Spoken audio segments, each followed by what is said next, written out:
네, 반갑습니다. 오늘 나눌 말씀은 마태복음 27장 38절에서 44절까지, 마태복음 27장 38절에서 44절까지 합독하시겠습니다.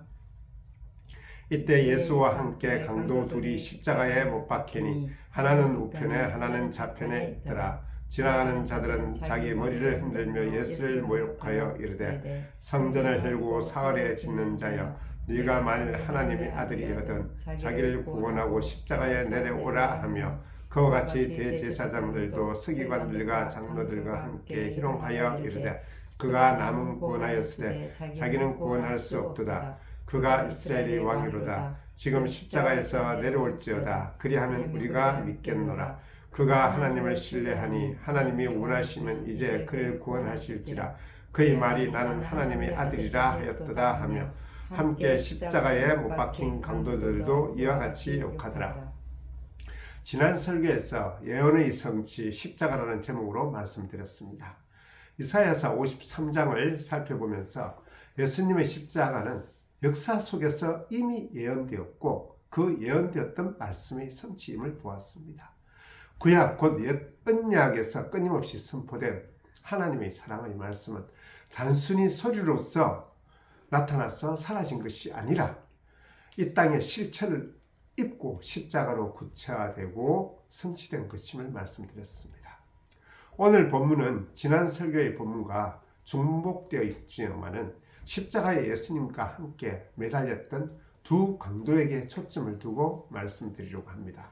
오늘 본문 44절을 다시 한번 읽어보십시다. 함께 십자가에 못 박힌 강도들도 이와 같이 욕하더라. 십자가에 매달린 강도 두 명이 예수님을 비방하는 것 같이 기록되어 있죠. 그런데 우리의 기억에는 분명히 다르죠. 마가복음에도 이렇게 마태복음과 같이 동일하게 기록되어 있지만 누가복음에는 다르게 기록되어 있습니다. 누가복음 23장 39절에서 43절까지 찾아서 함께 합독하시겠습니다. 마태복음 23장 39절에서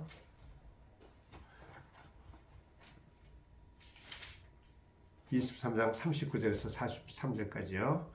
시작. 달린 행악자 중 하나는 비방하여 이르되, 너가 그리스도가 아니냐, 너와 우리를 구원하라 하되, 하나는 그 사람을 꾸짖어 이르되, 너가 동일한 정죄를 받고서도 하나님을 두려워하지 아니하느냐.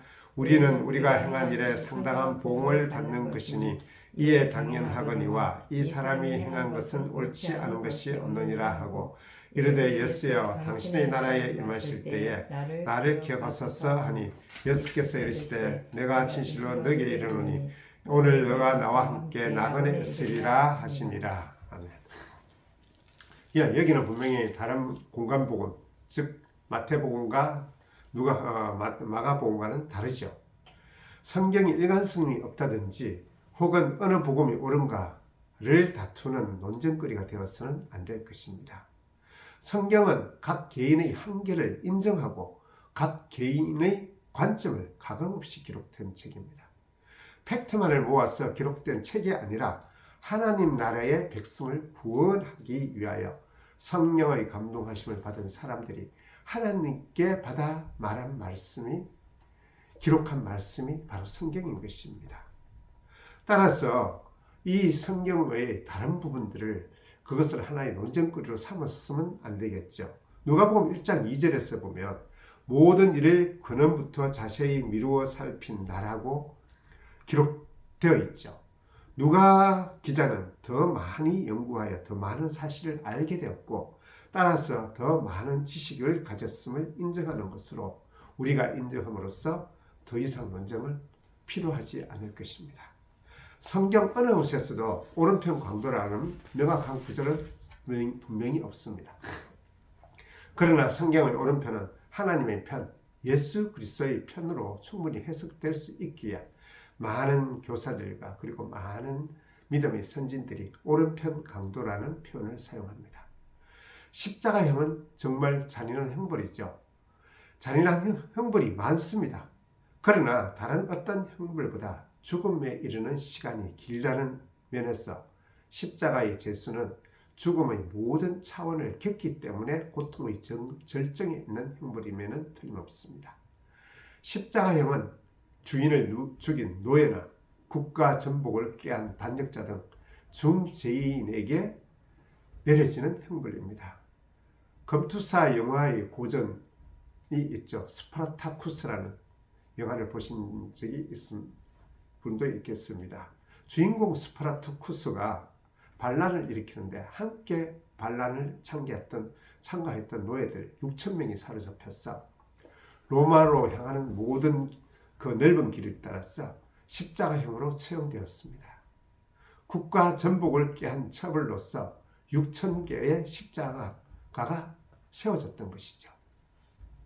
이러한 지식을 가지고 우리가 두 강도를 바라보게 되면 그들이 사회적으로나 국가적으로 얼마나 큰 죄인이었는지를 상상이 될 것입니다. 그들은 분명 용서받지 못할 큰 죄를 저질렀고 그 대가를 치르는 현장이 오늘 누가복음의 현장인 것입니다. 그런데 원래 놀랍게도 오른편 강도는 하나님의 아들이신 예수님께로부터 용서를 받고 오늘 너가 나와 함께 낙원에 있으리라 하는 놀라운 선언을 받게 됩니다. 오른편 강도가 자신의 죄를 알지 못했을까요? 거의 모든 범죄자들은 자신의 범죄를 알고 있기에 감추고 은닉하고 몰래 그 범죄를 저지릅니다. 들키지 않고 자신의 유익이나 자신의 욕심을 채우려는 것이요. 그렇죠? 자신의 욕망과 쾌락을 채우기 위해서 죄를 짓는 것이지만 그들은 범죄인 것을 알고 죄를 짓습니다. 몰랐다면 감추지 않고 공공연하게 그냥 죄를 지었겠죠. 그렇지만 은밀하게 행동했다는 것의 의미 속에 분명히 죄를 인식하고 있었다는 것을 내포하고 있는 것입니다. 물론 위법인 줄 모르고 죄를 짓는 경우도 있지만 극히 일부분에 불과합니다. 우발적인 범죄와 그리고 또 모르고 지은 범죄는 분명히 어떤 죄의 형벌에서도 그 선처가 주어집니다. 그러나 십자가 형벌은 본인도 마찬가지지만 모든 사람이 변명 없이 중죄인에게 해당하는 형벌임을 알고 있습니다. 오른편 강도가 그러한 상태에서 예수님께 받은 어떤 판단은 정말 놀라운 은혜의 선포임에 틀림없는 것이죠. 그리고 이 선언은 모든 사람에게, 특히 저에게도 큰 위안이 됩니다. 저도 큰 죄인이기 때문이죠. 사도 바울은 로마서 3장 24절 말씀에서 모든 사람이 죄를 범하였으며 하나님의 영광에 이르지 못하더니 그리스도 예수 안에는 속량으로 말미암아 하나님의 은혜로 값없이 의롭다 하심을 받은 자 되었다고 그렇게 이야기하고 있습니다. 또 디도서 3장 5절에서도 우리를 구원하시되 우리가 행한 바 의로운 행위로 말미암지 아니하고 오직 그의 긍휼이심을 따라 중생의 시선과 성령이 새롭게 하심으로 하셨더니 그렇게 이야기하고 있습니다. 우리는 큰 죄인이지만 구원을 받은 우리가 정말 은혜이며 또한 예수 그리스도의 십자가로 임한 것임을 우리는 다 알고 있는 것입니다. 오른편 강도의 나이가 얼마가 되었는지 기록되어 있지는 않죠. 그러나 40 정도 된 것으로 가정한다면 누가복음 23장 41절에 우리는 우리가 행한 일에 상당한 보응을 받은 것이라는 고백에서 알 수 있듯이 오랫동안 죄를 저지르다가 마침내 큰 범죄를 저질러서 십자가형을 선고받았을 것입니다. 스스로도 인정하듯이 용서받지 못할 범죄를 저지르고 붙잡혀서 이제 십자가형을 받는 처지이죠. 그런데 어떻게 오른편 강도는 하나님의 나라가 임할 것을 믿을 수 있었을까요? 정말 놀라운 일입니다. 로마서 10장 17절에 보면 믿음은 들음에서 나고 들음은 그리스도의 말씀으로 말미암았느니라. 분명히 예수님의 말씀 없이는 우리는 믿음에 들어올 수 없음을 사도 바울은 기록하고 있습니다. 그리스도의 말씀 없이 믿는다는 것은 있을 수도 없으며 분명히 불가능한 것이죠. 그는 나사렛이란 변방의 작은 마을 출신의 어떤 사람이 스스로 하나님의 아들이라 선포하시면서 기적을 일으키고 병든 자를 고치시고 복음을 전하시고 그리고 귀신 들린 자들을 치유하면서 가르치시는 것을 어디선지 들었을 것입니다. 나쁜 짓을 하고 범죄를 저지르는 가운데서도 그분의 소문을 듣고 나와는 다른 존재라고 분명히 생각했을 것입니다. 결국 체포되어 처형만을 기다리는데 소문으로 듣던 그분이 바로 옆에 있는 거예요. 그래서 그 오른편 강도는 고백하기를 이 사람이 행한 것은 옳지 않은 것이 없느니라 라고 고백할 수 있었던 것이겠죠. 예수님이 메시아이심을 믿었고 또한 결국은 구원을 받게 되는 이 과정들이 어떻게 은혜가 되지 않겠습니까? 이 우편 강도는 자신의 과거 행위로는 결코 구원을 받을 수도 없으며 바랄 수도 없는 상태였지만 놀랍게도 믿음으로 의롭다 하심을 얻은 거죠. 이신칭의입니다. 한편 여기서 우리가 생각해 보아야 할 것이 있는데 만일 우리의 인생의 목표가 세상의 성공이며 상대적 가치를 추구하는 것이라면 이 우편 강도가 구원을 받았다고 해서 우리에게 무슨 가치를 있다고 할 수 있겠습니까? 이 사람은 세상 속에서도 죄인으로 살았고 죄인으로 체포되었고 누구나 다 죄인임을 인정하며 죄인으로서 최고의 형벌을 받은 자일 뿐입니다. 그런데 나와 함께 낙원에 있으리라 라는 예수님의 말씀을 들었지만 잠시 후에는 십자가형을 받아 육신의 생명이 끊어질 그런 자일 뿐입니다. 세상적으로 성공이라 부르는 부귀영화는 전혀 관계없는 이 사람에 대해서 우리가 세상적으로 무슨 가치를 부여할 수 있었을까요? 그러나 만일 우리의 인생의 목표가 믿음이며 최후 심판자이신 예수님의 인정과 그리고 영원한 생명을 우리가 인정하고 구한다면 우편 강도의 삶은 우리 보기에도 성공한 삶이 틀림없습니다. 예수님의 선포를 통하여 진정한 생명을 약속받았거든요. 택하심을 입은 자들에게 주어지는 상은 서로 차별이 있는 것이 아니라 똑같이 주어지는 주인의 칭찬입니다. 달란트 비유에서도 잘하였도다 착하고 충성된 종아 너가 적은 일에 충성하였으며 내가 많은 것을 너에게 맡기리니 너의 주인의 즐거움에 참여할지어다라는 똑같은 칭찬이 주어지죠. 포도원 품꾼들의 비유에서도 똑같은 한 데나리온이 품삯이 주어지며 결론은 나중된 자로서 먼저 되리라 라는 선포입니다. 천국의 상급은 차별 있는 것이 아니라 동일한 절대적인 상급임을 나타내고 있는 것입니다. 우편 강도의 삶이 비록 세상의 관점에서나 보기에는 실패자이며 죄인의 모습으로 비춰질 수 있겠지만 그것은 하나님의 시각이 아니라 인간적인 판단이며 인간적인 관점일 뿐인 것입니다.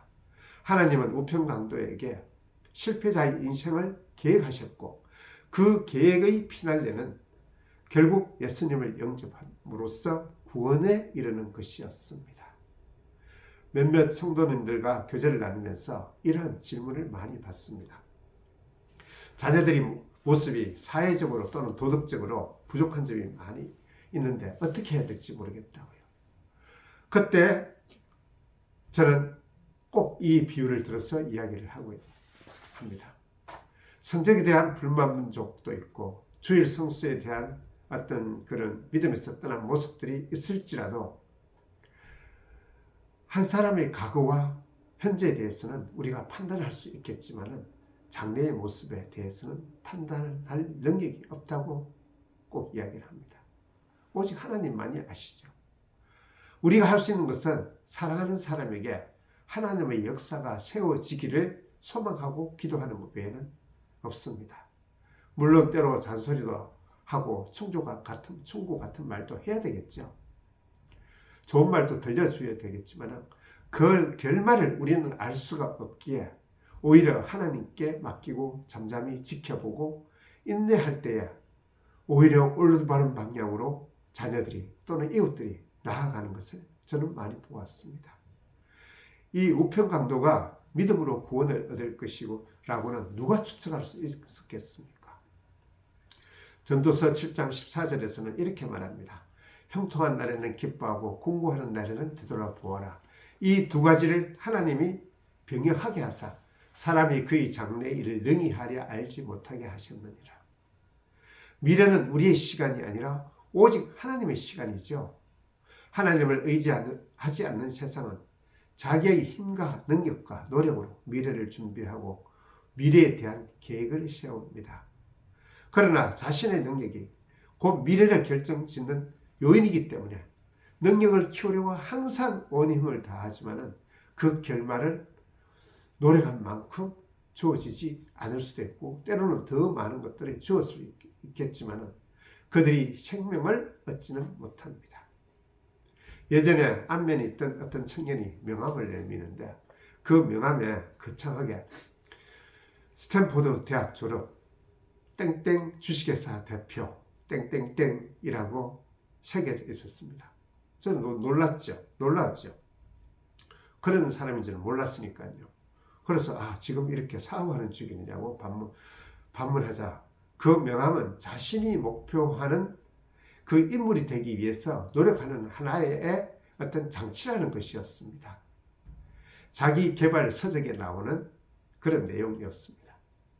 하나님을 알지 못하고 믿지 못하는 사람들은 자신이 희망하고 소망하는 존재가 되기 위해서 목표를 설정하고 자신을 채찍질합니다.